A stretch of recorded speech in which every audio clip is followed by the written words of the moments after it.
The Pyrana Prime is easily one of my favorite weapons right now because of how fun and powerful it is. Today we'll be taking a look at my Pyrana build. I don't really have a specific name for it, so I'll just leave it as that. If you guys came here just to check out the build, then be sure to refer to the timestamp shown on your screen right now. As always, we're going to have an overview of this weapon before we head on to the build itself. And before we actually start with the video, if you guys found this video informative, then be sure to subscribe to the channel because a lot of people don't do that. So yeah, let's just get on to it. First of all, let's take a look at the basic stats of the Pyrana Prime.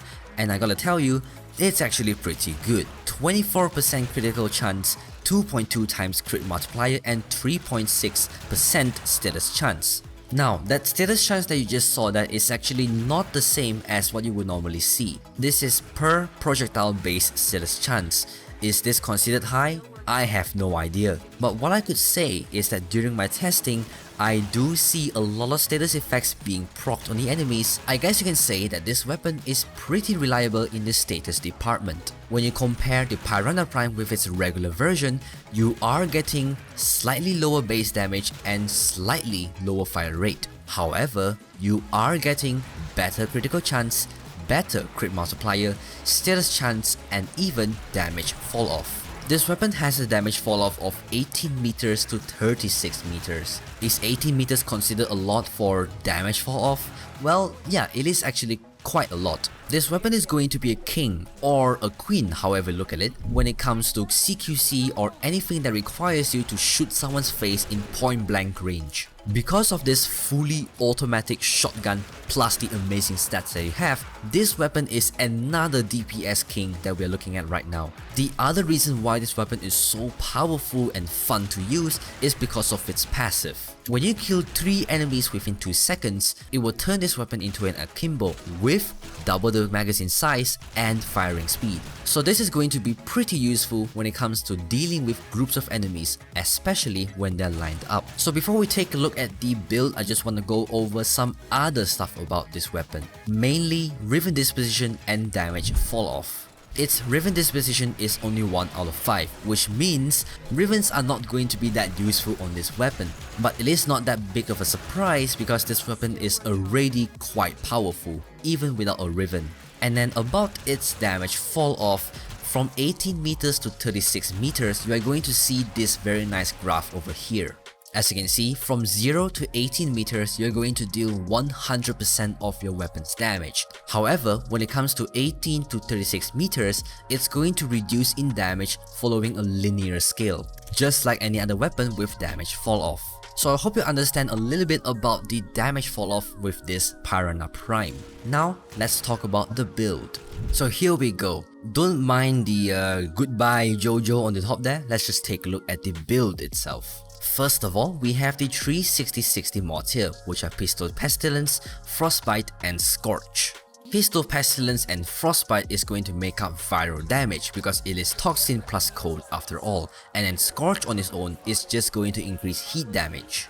The reason why we want viral is because it can amplify damage done towards health. And then heat damage is going to reduce 50% of enemies' armor in 2 seconds. This is going to be useful for every faction, but when it comes to enemies that don't have armor, for example some infested enemies and corpus, heat damage may not be so useful, which is why you can swap out Scorch for anything else that you want. You can either invest another forma into this weapon and put in Maim, or you can just straight away switch up the elements in here and make up magnetic damage. You can use whatever mod that you want, whatever elemental combo that you want, but I prefer to use viral plus heat because of how useful it is. This viral damage we're talking about here can amplify the slash damage coming off the Pyrana Prime. Because this weapon deals mainly slash damage and it has a lot of potency when it comes to, stacking slash damage on top of each other, it's going to be super useful. Next, we have the critical mods here, which are Primed Pistol Gambit and Primed Target Cracker.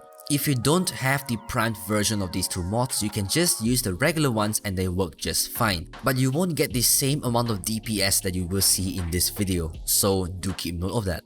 The reason why we have these two mods is because we can boost our critical stats in this weapon. It's pretty much self-explanatory. For Hornet Strike, I'm pretty sure 99% of you should know why we have this mod.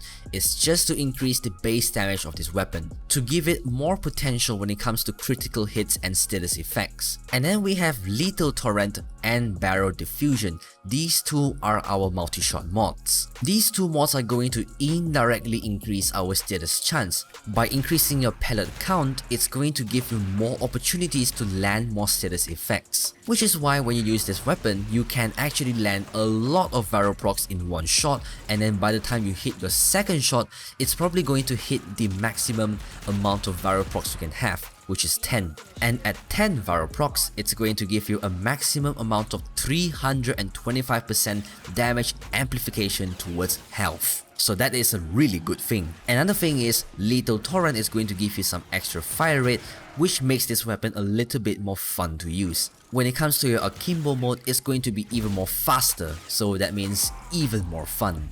And finally, we have Steady Hands.